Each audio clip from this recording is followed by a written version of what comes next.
Corporate. Hello everyone, let's discuss today on EPR. As हमारे पास बहुत सारे क्वेरीज आते हैं ईपीआर सर्टिफिकेट्स को लेके कि ईपीआर किस पे एप्लीकेबल है, कितनी कैटेगरीज के प्रोडक्ट्स पे एप्लीकेबल है और किन किन कैटेगरीज की ईपीआर होती है। सो आज हम one by one her EPR को डिस्कस करेंगे, बट अपना मेजर टास्क है कि हम ईपीआर फॉर ई वेस्ट को डिस्कस करें, जिसके लिए हमारे पास बहुत सारे क्वेरीज आ रहे हैं। सो अक्षत, ईपीआर वैसे कितने कैटेगरीज के होते हैं? मेजरली इंडिया में अभी ईपीआर के 4 कैटेगरीज है। EPR for e waste, EPR for plastic, EPR for batteries and EPR for tyres. Right. So today आज हम लोग ईपीआर फॉर ई वेस्ट के बारे में बात करेंगे, क्योंकि ईपीआर फॉर प्लास्टिक के बारे में हमने पहले काफी इन्फॉर्मेटिव वीडियोस डाले हैं। आई होप आपको वो सारे वीडियोस हमारे पसंद आए होंगे। तो जैसा कि हम लोग ने देखा कि ईपीआर की 4 कैटेगरीज है, बट हमारा बेसिक क्वेश्चन आज है कि ईपीआर फॉर ई वेस्ट क्या होता है। जनरली ये आपका ही नहीं, ये सारे लोगों का क्वेश्चन है, स्पेशली इंपोर्टर्स की क्वेश्चंस होती है कि ई वेस्ट होता क्या है। सबको ये लगता है कि कोई भी इलेक्ट्रॉनिक आइटम अगर हम इंपोर्ट कर रहे हैं तो ई वेस्ट में फॉल कर जाएगा। ऐसा बिल्कुल नहीं है, क्योंकि गवर्नमेंट ने शेड्यूल 1 के तहत नोटिफाई किया है कि किन चीजों पे ईपीआर फॉर ई वेस्ट लगेगा। बकायदा उसके लिए गवर्नमेंट ने एक लिस्ट ऑफ प्रोडक्ट्स दे रखी है, उसमें उन्होंने क्लियर कट बताया है कि ई वेस्ट किस पे एप्लीकेबल है, नहीं है। आप लिस्ट की पूरी जानकारी ले सकते हो, उसके लिए आप हमारे डिस्क्रिप्शन पे चेक कर सकते हो, वहां पे आपको उस नोटिफिकेशन या फिर उस लिंक की कॉपी मिल जाएगी। बट अक्षत, ये तो हमें पता चल रहा है कि ई वेस्ट किस प्रोडक्ट पे एप्लीकेबल है, नहीं है, बट अभी भी लोगों का क्वेश्चन रहता है कि वो किन पे एप्लीकेबल होगा, जो ट्रेड कर रहे हैं, जो मैन्युफैक्चर कर रहे हैं। क्या आप उसे समझा सकते हो? तो basically EPR for e waste जो है वो इंपोर्टर्स, प्रोड्यूसर्स, रिसाइकलर्स, रिफर्बिशर्स जो भी इलेक्ट्रॉनिक आइटम्स में डील कर रहे हैं, तो उनपे EPR for e waste applicable हो जाता है। Electronic items I would like to say जो कि शेड्यूल 1 में नोटिफाइड है, या फिर जो गवर्नमेंट ने नोटिफिकेशन लेके आया उसमें जो नोटिफाइड है उसके ऊपर है, राइट। बट मेरी एक कॉमन क्वेश्चन है कि वहां पे ये चीज लिखा हुआ है प्रोड्यूसर्स, तो क्या प्रोड्यूसर्स इंपोर्टर को भी कवर करते हैं? जी हाँ, वहां पे आप अगर नोटिफिकेशन की लैंग्वेज पढ़ेंगे तो वहां पर लिखा हो कि जो भी प्रोड्यूसर्स सेल, परचेज या इंपोर्ट कर रहे हैं, तो अगर इंपोर्ट वर्ड जोड़ लिया गया उधर, इसका मतलब जो भी आप इलेक्ट्रॉनिक आइटम्स इंपोर्ट कर रहे हैं तो उस पर ईपीआर फॉर ई वेस्ट लग जाएगा। ओके, अब मान लीजिए कि मैंने ये सर्टिफिकेट तो ले लिया, सेकंड क्वेश्चन आती है कि इसकी वैलिडिटी कितनी है। तो इसकी वैलिडिटी जो है गवर्नमेंट ने नोटिफाई की है वो 5 साल की है, और 5 साल के बाद आपको इसका रिन्यूअल के लिए आपको इसका एप्लीकेशन वापस से करना पड़ता है।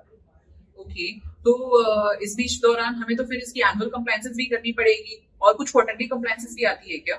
इसमें बेसिकली क्या होती है कि एक एनुअल रिटर्न जाती है और साल में क्वार्टरली रिटर्न्स भी जाती है इसकी। ओके, और अभी हाल फिलहाल में गवर्नमेंट ने 1 अप्रैल से एक नया पोर्टल लाया है, जिसके तहत बोला गया है कि अगर कोई पहले से भी रजिस्ट्रेशन कर रखा है तो उसे ई वेस्ट का वापस से रजिस्ट्रेशन इस पोर्टल में लेना पड़ेगा।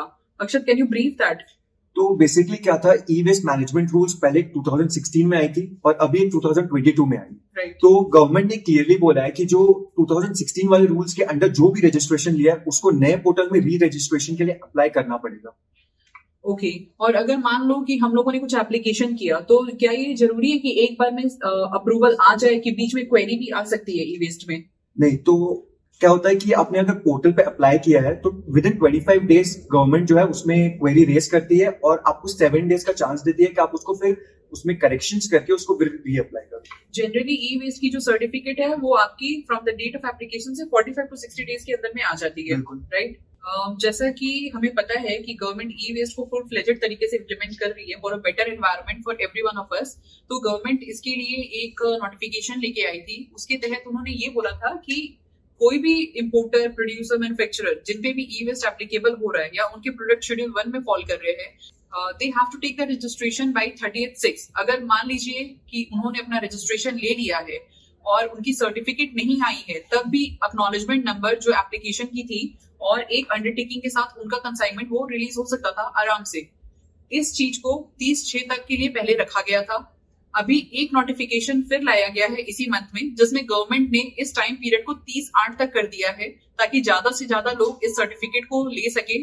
और हमें इस चीज में बिल्कुल देर नहीं करना चाहिए, क्योंकि अगर वैलिडिटी 30/8 तक है, कि गवर्नमेंट बोल रही है कि आप 30/8 तक अपनी जो भी एप्लीकेशन की कॉपी है उससे आपका कंसाइनमेंट रिलीज हो जाएगा और मतलब इजी हो जाएगा वे आपके काम करने का, बट इसकी मतलब ये नहीं है कि हम 30/8 तक वेट करें कि फिर हम एप्लीकेशन करेंगे और सर्टिफिकेट लेंगे, क्योंकि ईपीआर फॉर ई वेस्ट की सर्टिफिकेट आने में जनरली 45 to 60 डेज लगता है।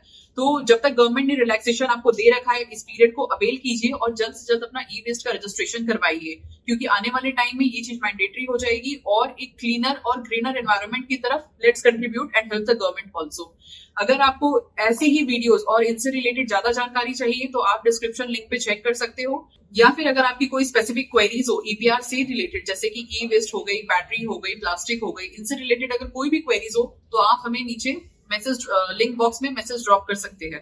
हम ऐसे ही और बहुत सारे ईपीआर के वीडियोस लाएंगे, जैसे कि हम लोगों ने पहले प्लास्टिक का लाया, अभी हम ई वेस्ट पे वीडियोस लाएंगे, देन हम आपका क्लैरिफिकेशन लाएंगे बैटरी पे और टायर पे, ताकि कॉमन पीपल को जिन पे भी एप्लीकेबल हो उन्हें ये क्लियर रहे। जाने से पहले मैं एक चीज और कहूंगी, जैसे कि हमें क्वेरी रिसीव होता है, हमारे पास ऐसे बहुत सारे क्लाइंट्स आते हैं जिन्हें ये नहीं पता होता कि उनके प्रोडक्ट पे क्या सिर्फ ईपीआर एप्लीकेबल होगा या फिर कोई और भी सर्टिफिकेट होगा, और अगर एप्लीकेबल होगा भी तो ईपीआर की कौन सी कैटेगरी एप्लीकेबल होगी। तो उस केस में मैं एक चीज बताना चाहूंगी, अगर EPR for plastic waste applicable है तो ऐसा कहीं नहीं है कि ई वेस्ट एप्लीकेबल नहीं होगा। किसी किसी प्रोडक्ट पे हो सकता है ईपीआर की 3 कैटेगरीज भी एप्लीकेबल हो, किसी किसी प्रोडक्ट पे हो सकता है ईपीआर की 2 कैटेगरीज भी एप्लीकेबल हो।